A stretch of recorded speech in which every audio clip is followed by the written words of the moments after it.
This naturalrefrigerants.com article is being read by an automated voice. NRDC outlines case against revision of EPA's Technology Transitions Rule. By Michael Gary, published August 20th, 2026.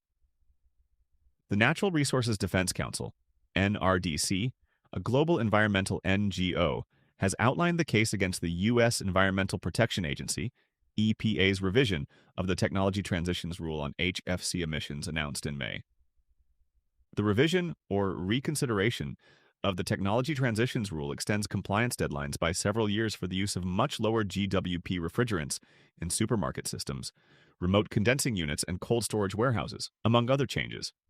For example, the revised rule allows new retail food supermarket equipment to use refrigerants with a maximum GWP of 1,400 beginning January 1st, 2027, instead of requiring refrigerants with GWP limits of 150 or 300, depending on charge size and equipment configuration. The lower limits are delayed until January 1st, 2032. The Technology Transitions Rule, originally finalized in 2023, is one of three parts of the American Innovation and Manufacturing (AIM) Act, an HFC emissions reduction bill enacted in 2020 with bipartisan and industry support.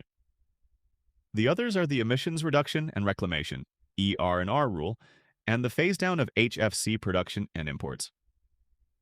The NRDC on July 20th sued the EPA over the Technology Transitions Rule rollback in the D.C. Circuit Court of Appeals, joining 5 industry groups that filed similar suits: the heating, air conditioning, and refrigeration distributors, International, Hardy-I, the plumbing, heating, cooling contractors, National Association, PHCC, and the Air Conditioning Contractors of America, ACCA, the Air Conditioning, Heating, and Refrigeration Institute, AHRI, and the Alliance for Responsible Atmospheric Policy.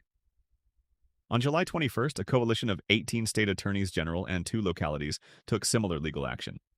These various suits have been consolidated into a single case in the D.C. Circuit Court of Appeals. At the same time, several food retail industry groups filed a motion to intervene in the consolidated suit in support of the EPA's revised Technology Transitions Rule. These include the Retail Litigation Center, RLC, the Food Industry Association, FMI, the American Frozen Food Institute, AFFI, and the National Grocers Association, NGA, who contend that stores need additional time to transition to compliant refrigeration systems. In an email communication with naturalrefrigerants.com, Jeremy Arling, NRDC's Senior Fellow, Superpollutants, Climate and Energy, estimated that it will be at least a year, probably a year and a half, before anything gets settled associated with this litigation. And even then, he added, the uncertainty does not end when the court makes its decision. If the challenges to the rule are successful, that would restore the requirements established in 2023. But EPA could then decide to reissue a new rulemaking that attempts to cure the legal violations and delay those compliance deadlines again. Arling's comments followed his discussion of the EPA lawsuits on August 18th in a webinar hosted by REEF, Refrigerant Emissions Elimination Forum, called Refrigerant Reality Check: Navigating the AIM Act and State Policy Updates. Prior to joining NRDC, Arling worked for 2 decades at the EPA implementing the phase-out of ozone-depleting substances under the Clean Air Act and phase-down of HFCs under the AIM Act. Challenging the EPA. In a blog post on July 20th, 3 NRDC officials in the climate and energy sector, David Doniger, senior attorney and strategist, Richie Kaur, senior superpollutant reduction advocate, and Arling, challenged the EPA's reasoning in its reconsideration of the Technology Transitions Rule. Use of legacy equipment. In announcing the revamped Technology Transitions Rule at the White House, President Donald Trump ad-libbed that he is saving supermarkets and grocery stores from having to rip out and replace perfectly good refrigeration systems, the NRDC noted. However, the rule has always applied only to new or remodeled systems. Legacy equipment can be kept until it needs to be replaced. Purported savings from the revised rule. At the White House event, Trump and EPA Administrator Lee Zeldin claimed that their actions will save $2.4 billion, 2.06 billion euros, spread over the next 25 years. The NRDC explained that more than half of that, $1.5 billion / 1.28 billion euros, is what the EPA attributes to a separate rollback that it has proposed, weakening a requirement in the ER&R rule to cut HFC leaks from refrigerated trucks. The savings claimed for the Technology Transitions Rule revision would be $976 million, 836 million euros.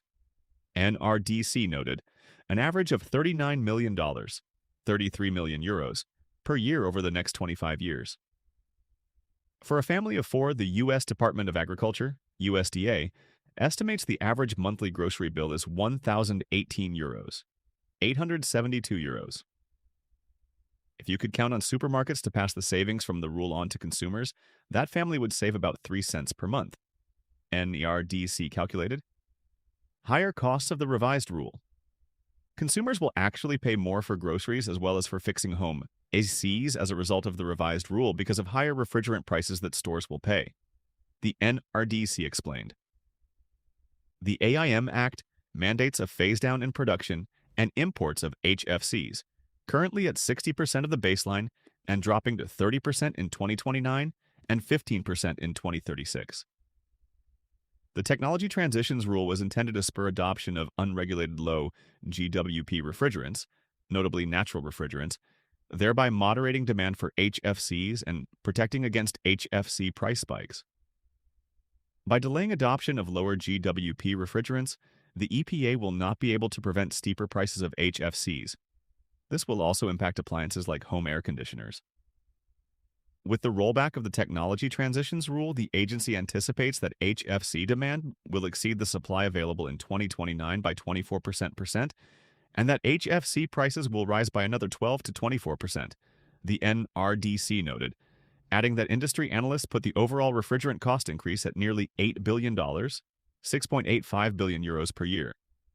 This will drive food price increases that will swamp the savings that the White House trumpeted. Supermarket chains like Kroger and Piggly Wiggly that supported the revision of the Technology Transition Rule will pay more for HFCs in their existing stores than they will save in their new and remodeled ones, the NRDC said, companies that geared up for the transition. Equipment manufacturers testified to the EPA that they made investments in new refrigeration systems in reliance on the transition schedule in the 2023 rule, the NRDC noted, adding, now the agency is pulling the rug out from under them. While they can continue to sell their equipment, the EPA acknowledged that they'll be undercut by both domestic and foreign manufacturers of old-school products that hadn't invested in the transition. Harm to the climate. The EPA estimates that the revised rule will lead to HFC emission increases of 68 million metric tons of CO2e between 2026 and 2050. This is equal to the emissions of 7 natural gas power plants, said the NRDC, adding that the extra emissions will come in large part from illegal imports of HFCs into the U.S. Breaking with decades of precedent and legal requirements, the EPA refused to estimate the dollar value of the increased climate-harming emissions its rollback will cause, the NRDC noted. The Biden administration's EPA calculated that cutting a single ton of HFC emissions produces tens of thousands to hundreds of thousands of dollars in public health, environmental, and economic benefits. But under the Trump administration's Office of Management and Budget, all agencies have stopped calculating the benefits of cutting greenhouse gases.